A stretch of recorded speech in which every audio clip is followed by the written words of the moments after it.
And welcome to our morning market update today. You guys might be like, geez, this guy's getting significantly worse with his voice. It's funny, I got this, I don't know what it is, cold or flu, and I felt like really bad for 2 days. But then after I finished feeling, when I started feeling better, I started getting the phlegm and the cough and the weird voice change.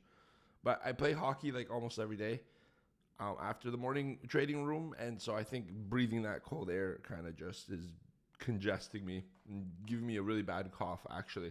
So if I hit you with a cough today, I'm sorry. I'm gonna try to mute it, but sometimes I can't control it. I take a break away from the ice for a day or two. All right, I think it's a good idea if you're concerned about me. Let's dive into today's morning market update for October 23rd, 2025. Today, I will show you live how to get the put and call wall information that we're going to talk about towards the end. I'm going to turn around, spin around, and screen share with you. So stay tuned for that. And yeah, let's get into it. So markets are mixed but steady this morning. All right, ES is for the most part flat, but we did see a bit of a selling move lower. Let me just check. Yeah, it's back to close to unchanged. All right. All markets in the U.S. are 10-year yield at 3.98. Europe is mildly green this morning. All right. Dollar index at 99.06. All right. Energy stocks are leading with oil being the big winner today. We'll talk about that in a second. Gold is steady, 4,100. Traders are starting to kind of digest these moves. They had a really big sell-off, but gold has kind of stabilized from that sell-off and corrective move. I mean, it kept making new all-time highs every day. At some point, it's got to have to give some of its momentum up, or at least take a break or pause, right? So here are some stocks that are making moves. Tesla down 3.5%. They missed on profit. IBM is down by 7%. Shares hit by sales in the hybrid cloud unit. IONQ, RGTIW, QBTS, and QUBT all up over 10%. As news comes out, the administration for Trump is in talks to take equity stakes in quantum computing firms.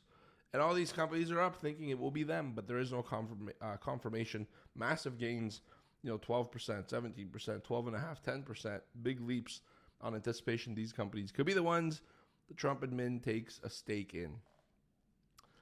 It's government buying stocks. What else? We said IBM. We said there's a lot of other stocks, but they're not really big names that are in the news, that are market movers. China tensions heating up again, ladies and gentlemen, which is why we're seeing a lot of pressure on stocks yesterday and today. All right, Donald Trump said he's mulling restricting exports to China using U.S. software. This is huge.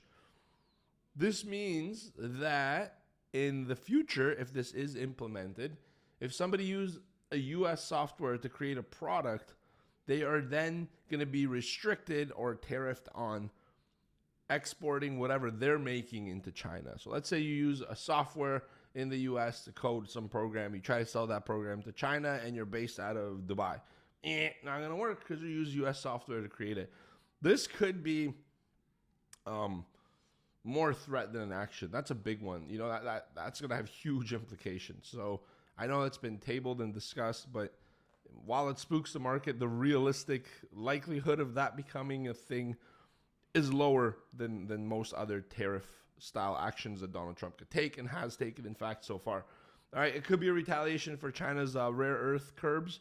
We don't know, but Trump is saying that he's going to have a long meeting planned with President Xi from China, all right? And it's going to happen in South Korea at the APEC 2025 Korea Summit, which starts October 31st and runs to November 1st.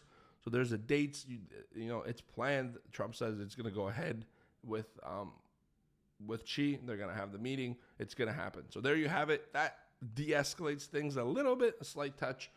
But now we know for certain we're going to have some action around those dates. All right, oil. Oh, keep a lookout on more tape bombs or any updates today. I'm pretty sure we're going to get some more trade updates in today's session. It would be insane to not, right? That's the pattern. All right, oil surges on new Russia sanctions. So U.S. sanctions Lukoil and Rosneft, largest round yet, and the two largest makers for gasoline, petroleum companies, and they really feed into a lot of profit to Putin's government. So sanctions are put on them. 5.5% jump in WTI crude oil. All right. And India's reliance may come to a halt on Russian oil. So this might actually hit them where it hurts. Look, I'm not going any deeper than that. This is a very touchy-feely subject that could escalate very quickly. So I'm going to say I'm sticking to the market truth here. Right? That's what is driving oil higher. On macro and earnings watch today, we had existing home sales, key earnings. We had Intel, American Airlines, Freeport, Blackstone, T-Mobile, and Valero. A lot of those are after the bell. All right, Bassinet says CPI may ease next 2 months. This is USTR, United States Trade Rep, Bassinet. And the reason CPI or inflation pressure may ease up the next 2 months is because there's substantial tax refunds coming. So American consumers are going to get a check from Uncle Sam.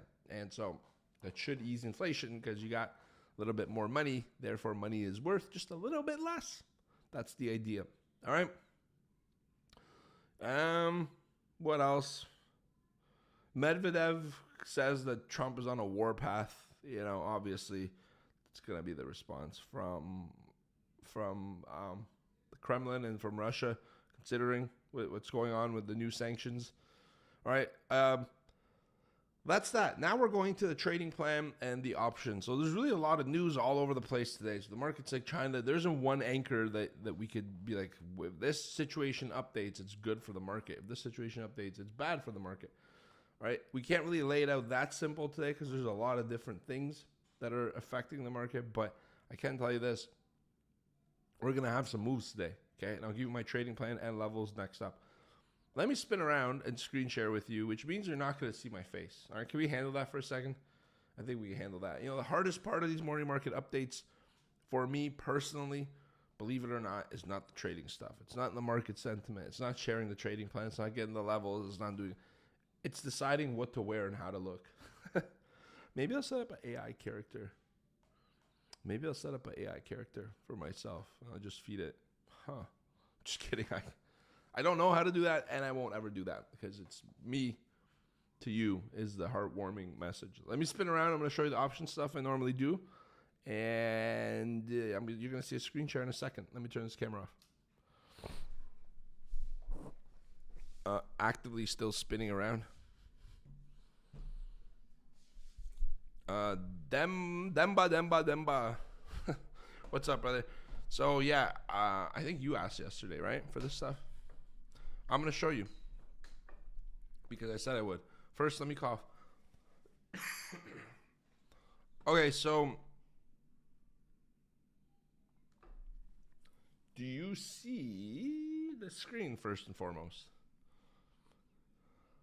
I'm going to assume that's a yes. I'm streaming from Streamlabs, which means everything that I say takes like 30 seconds to hit you in the ear. So these quick responses I'm used to getting on these YouTube lives are gone because YouTube hates webcam streams and only allows software streams. Oh my gosh. Hang on, let me get some water.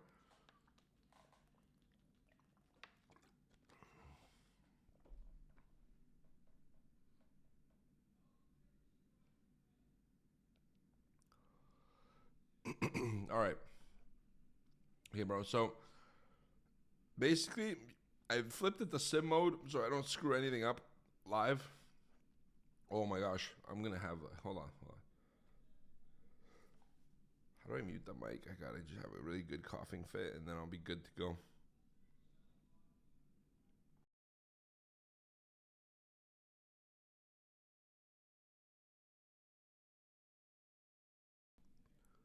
Oh man, going to play hockey when you're not feeling well is not a good idea. You get congested really quick. All right, so this is IB Interactive Brokers Pro. A new window. All right, you really can't see where I'm going to go because it cuts off at the bottom and it's a big drop down. But you go to options analysis. All right, options activity, which I know now cuts off. But I'm saying it, options activity, and then options interest by strike. Then this window pops up. Now, the problem with that window popping up, let me just do it. Is that it's going to pop up. If you guys have IB options activity, interest by strike. All right. Yeah, it popped up here. That's fine. Problem is when it pops up a little goofy. All right, and you could find these call and put walls for any asset you really have. All right, but I do it for ES. So if you want to do it for Tesla, you go in here like a Tesla options. Make sure that whatever you're doing it for is optionable and liquid. Like, see, this isn't really that great of an example, but mine's ES, December 19th. I like to do it on the futures because the levels I'm basing it at is on the futures. So what you're looking here is options interest. That's actually not. It's options volume. And it won't let me drop it down. That's strange. Of course, the one day I'm going to go share with you. Okay, so down here, there's a drop down for option volume and interest. They're not that different. But there are some differences where it's worthwhile watching open interest instead of option volume. So I don't know what happened there. I'm sorry. But you go in, and the first thing you should do is, instead of put plus calls, you go puts and calls. Because I like to see it split. I don't like to see them combined. And, you could do different strikes at the top, the strike selection. See that? So you could say, hey, I'm trading the October 23rd, which is the daily. Let me see what the action is here for it. All right, cool.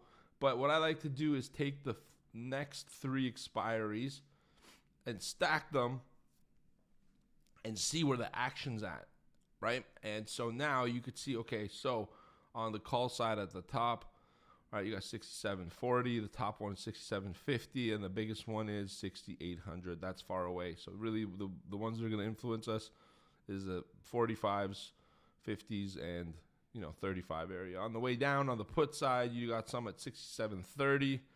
That's interesting, but the big one here is 6,700 even.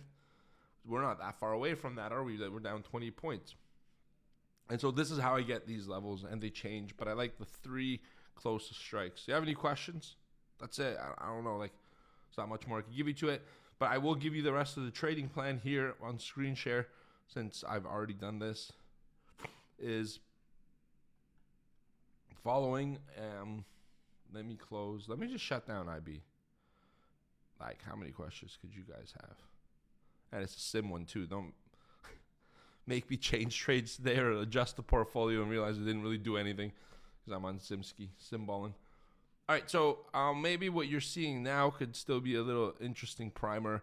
So when I read you these daily levels, this is what they're based on for me on the S&P 500 is, see how these lines are auto-drawn?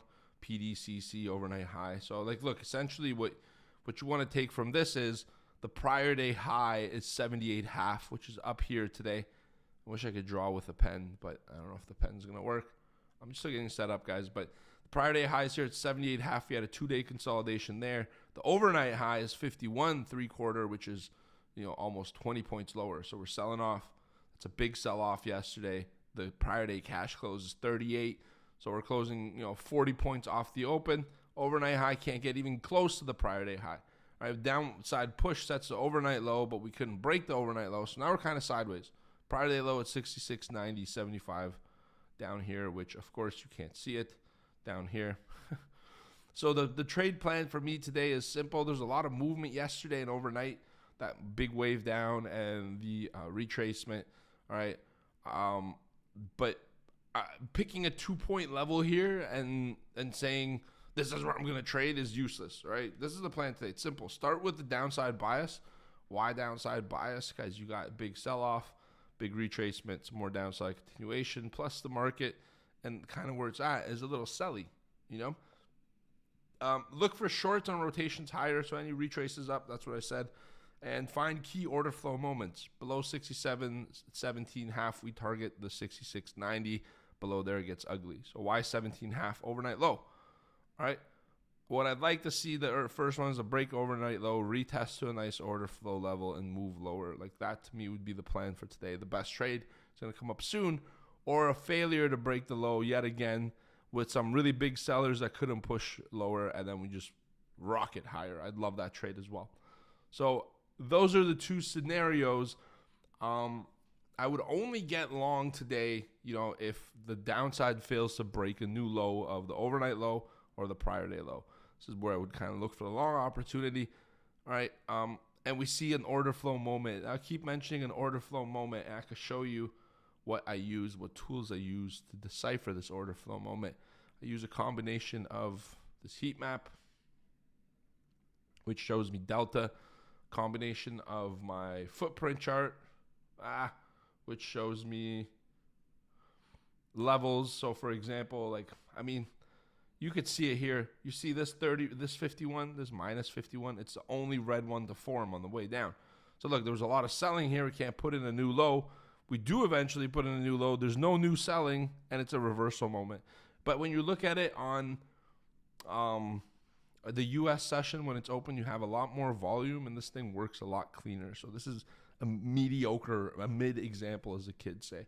All right, like, it's not great, but it's the same idea. You got sellers near the low that couldn't push price lower. The moment I get one little buy that shows up here, around the sell, boom, sentiment's reverse, here come buy stops. So it happens way more often than not. And the last thing I do is I use a ladder here that looks like this. All right. It's kind of how I get my fills. Getting delta on the left, pulling stacking columns. This is time and sales. Basically, this is the book on the left, and on the right is the tape. Yeah, I only look at options for the next 3 days, Demba, because I love saying it 3 times. I only look at options for the next 3 days because, honestly, they're the freshest. Like, you could have options for the expire the end of the month, and there could be something like right at where you're at right now that seems more relevant because it's closer to price. But like, that person has a month. It's not that big of a deal, right? They have a month to hedge, and they're not really pressured to make a move. I like to see positions that are under pressure to make a move because they're going to make the move. You know what I'm saying? So I hope that makes sense. I just gave you guys a little bit of overview of everything. I'm going to head in the trading room. If you have any more questions, one day we can do a Q&A live. I don't mind sharing everything I have. Like, I'm not a protective guy. My approach is super simple. I showed it to you primarily on this chart. Any last questions? I'll give you a few minutes.